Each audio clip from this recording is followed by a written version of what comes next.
Wir haben jetzt auch sehr viel über das deutsche Gesundheitssystem gelernt und auch wie der Stand der Dinge in Sachen Digitalisierung ist. Aber wie sieht es eigentlich auf der europäischen Ebene aus? Jetzt geht es weiter mit einem Slot, den ich persönlich auch spannend finde. Der wird jetzt auf Englisch stattfinden. The Corona crisis has demonstrated how important health data sharing is, especially across European borders. With a common European health data space, we can unlock the potential of data and make European healthcare systems more resilient. But how and when can we expect data sharing across the European states? Can health data actually flow across European borders? And what can we learn from each other? Let's listen to Dr. Hans-Christian Wirz, Head of Government and Policy Affairs at Johnson & Johnson, Professor Emmanuel Bacri, Scientific Director of the French Health Data Hub, and Cecilia Bonefeld-Dar, Director General of Digital Europe, who will also moderate this panel. Thank you so much, and I am very, very happy to moderate a panel on data, health data. It's like I said to the two panelists just before, it's a little bit been a baby of mine since I became the Director General of Digital Europe 4 years ago. I was always wondering when it would really become popular to understand what data and technology and health actually can do for each other and how it really can affect citizens' lives in Europe, one of the strongest regions on quality health data. I want to share with you a little bit my thoughts on the urgency of this, and I have been told that I need to share my own screen, so I will try to do so. Bear with me for a second. So if we look a little bit at the facts, we know that health data makes up 30% of the world's stored data, and most of it is unstructured and unused. We know that 87% of all Europeans are willing to share their health data, of course, in a secure environment. And we have in Digital Europe basically been looking at how can we set a common goal to make sure that we know where we are going in Europe, and how can we by 2025 have 1 out of 3 member states offering cross-border access to electronic health records. This would be our target. Today, I think the number is 0, but the movement since the COVID crisis has done an immense difference. I think the crisis has really shown what digital can do for healthcare and how it can bring both accessibility of care and prevention to the European citizens. Data is absolutely critical for saving more lives, and we need to make the EU health system much more resilient. We believe strongly that we need solutions like the health data space to really upgrade our health systems. But this is not just a small task. It is really something that takes an initiative across the different member states. Health is a very national competence. We have had the Free Flow of Data Directive. We have now the GDPR, of course, also helping us to share cross-border sensitive data, but the devil is in the detail and how we actually get things done. And it depends very much on the positive collaborations between the European member states. Let me stop sharing for a second and kindly move to our two panelists. We have two of the most prominent people within Europe actually on this subject. First of all, we have Emmanuel Bacri, as you said, just introduced before. You are Chief Scientist Officer of the Health Data Hub in France. And I'm eager to hear, the progress and your ideas on how we basically can move forward. And in 5 years, we'll see ourselves actually having cross-border data flows on healthcare. And also in a minute, we will hear Hans-Christian Wirz, who is the Head of Government Affairs for Policy and Johnson & Johnson for Germany. Also a very important country, I would say. I mean, Germany has been very careful with the data always. And I always say that the minute that Germany actually moves first, I think the rest might follow Germany and France. So thank you so much for both being here. So I will pass the word to you, Emmanuel, to tell us a little bit How is the state of play in the digital health hub in France, and what does it actually take for us to go into era of data health and data being tapped into solutions for the benefits of the Europeans? Yeah, before talking about being cross-border, we just have to take care about what's going on in each country. And there is a lot of work to be done. Now, of course, we have to do both parallelly because we should not wait for just organizing everything in each country and then going cross-border. So let me tell you where we are at in France. In France, we are very lucky because we have beautiful health databases. We have huge hospital databases like the conglomerate of Parisian hospitals. We have cohort databases. We have many kind of the register databases, of course, and we have this pretty famous medico-administrative databases, which is the SNDS, which is the reimbursement. It's an accountant database with all the reimbursement of everybody, basically, of all the healthcares, because in France we are very lucky, but everything is basically partially reimbursed. So we have a footprint of all the healthcare pathways. And so we have very, very beautiful databases. Now, the problem is what? Is that I think that they are largely underexploited. Why? For the same reason, I guess, that it's the case for a lot of countries, where basically the data are scattered among multiple databases. The governance for accessing the health data can be very complex and are governed by very different, sometimes totally discretionary rules. I'm a researcher in AI also, and I can tell you that the first time I started working on health, I was supposed to access the database. I had the authorization. I had the money to pay data engineer. And so I hired some data engineers, and I had to wait for 4 years to get the data. 4 years for data that already existed in the database. So it can be a nightmare. And last but not least, we have databases that are lacking interoperability, which is extremely important today. We know that at the era of big data, we know that if we have huge databases of X-rays, for instance, okay, it's fine to make it even huger, to make them bigger, we'll get more information, but a much better way to increase dramatically the richness of a source of data is to join a totally different source of data. So on images, you will bring biological data or genomic data and so on. Then this is really very powerful. So we are lacking that, the possibility of joining the base, because each base has been done with some normalization, which are proper to each center and so on and so on.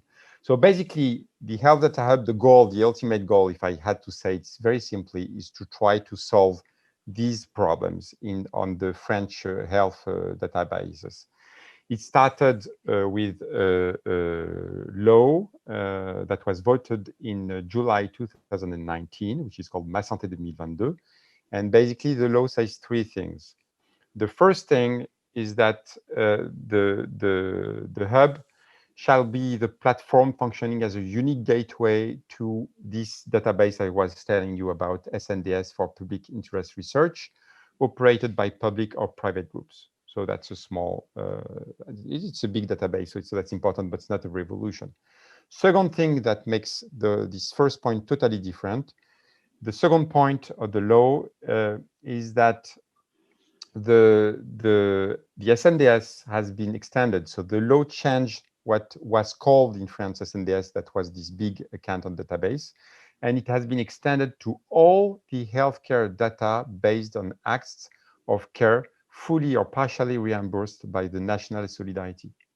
Since I basically told you that in France we are partially reimbursing everything, it means that today what we are calling SNDS is basically all French health data. So now if you're thinking about the first point again, then that changes the whole thing. The Health Data Hub should be the unique gateway to all French health data, which is a crazy project, of course, as said like that. I will tell you how we are functioning practically. Third point, last but not least, the Health Data Hub is supposed to set up a unified governance for accessing all this health data. So you will have a unified governance to be able to say, I want this database, this one, and I want to join them to do this public interest project. Now, practically speaking, We started working in January 2019, so before the law. We have a budget, a pretty big budget. I mean, not as big as the GAFA they have, but a pretty big budget for a national project. We have 80 million euros for the first 4 years. The structure of the Health Data Hub started a year ago, and we have now a V2 of the platform that was certified by the government. So a very secured platform, as you can imagine. And very up-to-date, so very scalable. If you need many GPUs or whatever, we have everything. Just again to talk about practically how are we working. Basically, we are working with a catalog. So we're not going to say, okay, we're not able to say, okay, now we are the unique gateway to everything. That is totally insane. So basically, we are working with data producers that are, the people who are collecting the data, and trying to understand how we can work together and convince them to put their data into what we call the catalog of the Health Data Hub. And basically, we're able to give access to this catalog. That is the way the hub will be functioning, and of course a long time we will add more and more database. The first catalog will be published, the list will be published by the end of the year. It will include 12 huge database, major databases, health databases in France that will be able to link, and of course it will include the original SNDS medico-administrative database I was talking about. And all these data are pseudonymized data. That is very important. So individual data, but not with directly identifying fields.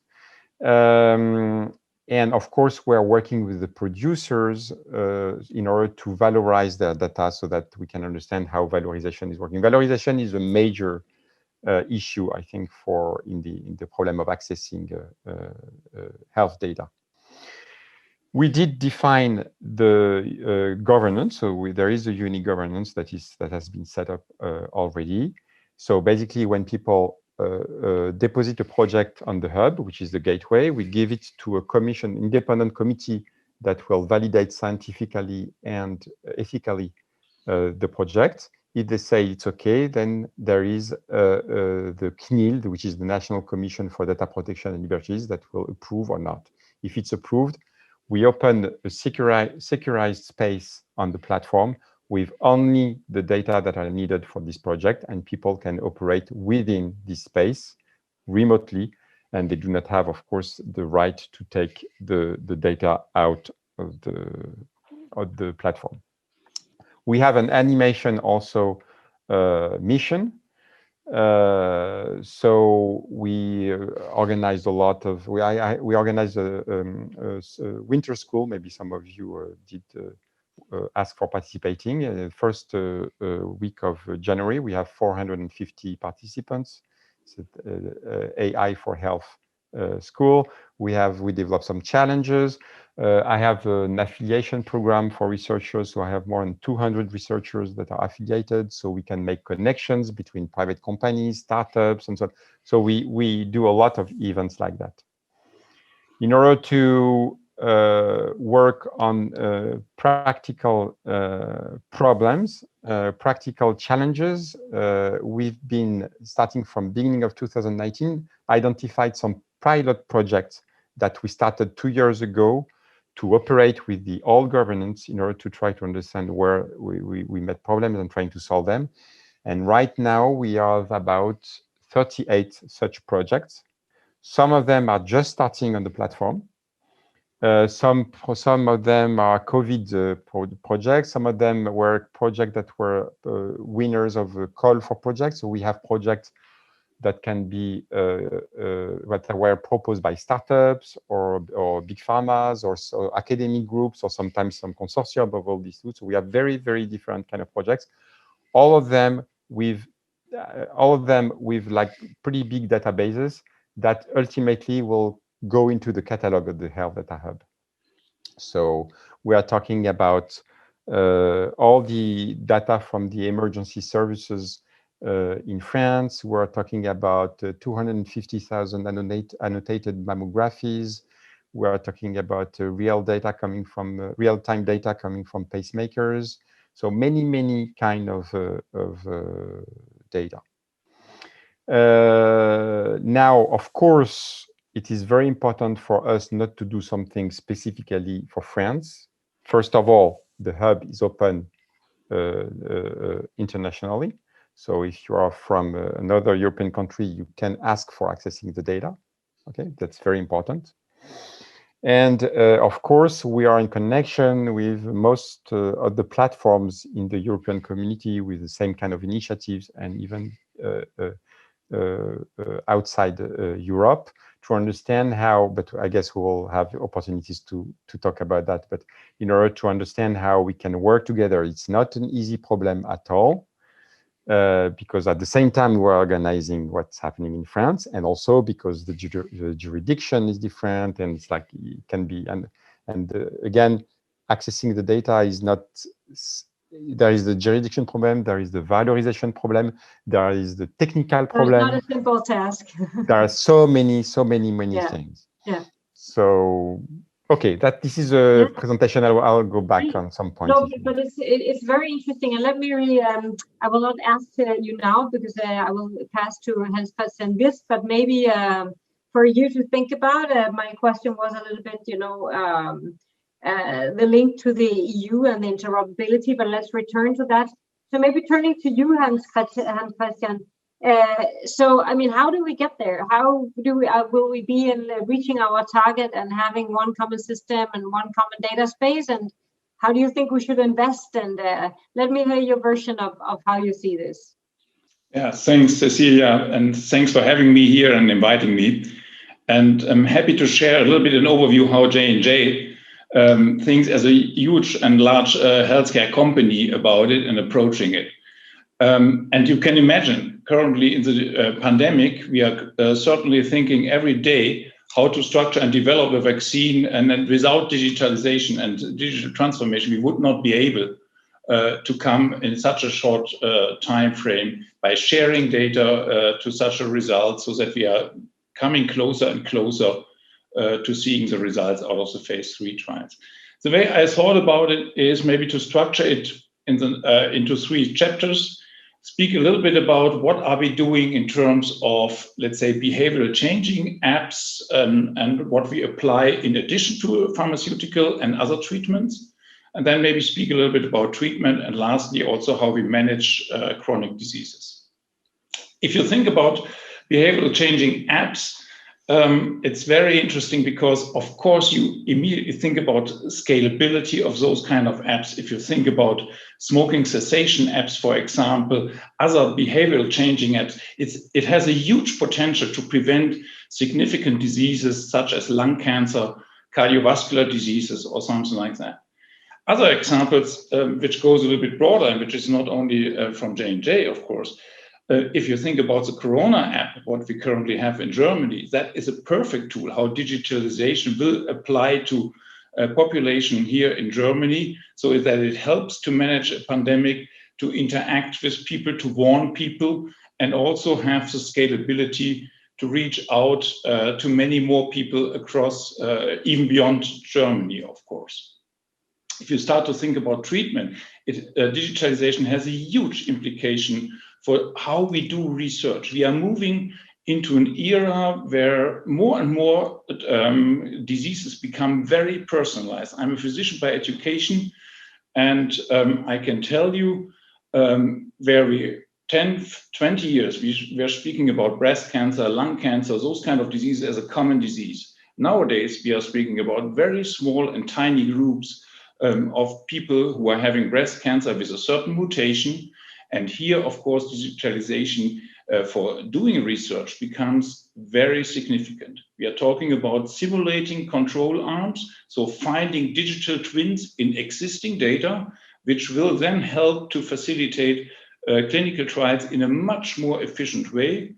and also make it more applicable for people and patients to join into a clinical trial. And that is the way how we think about in the future. So the times of randomized controlled trials, of these huge trials, is most likely finishing at this point in time.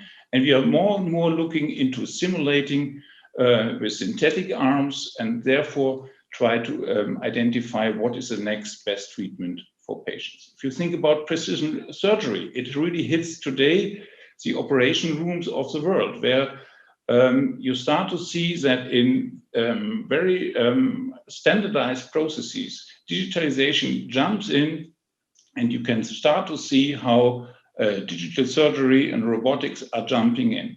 And last but not least, I think it's a very interesting example. What we have to share is how we apply it in multiple myeloma. It's a very severe hematologic disease which is treated by really specialists nowadays.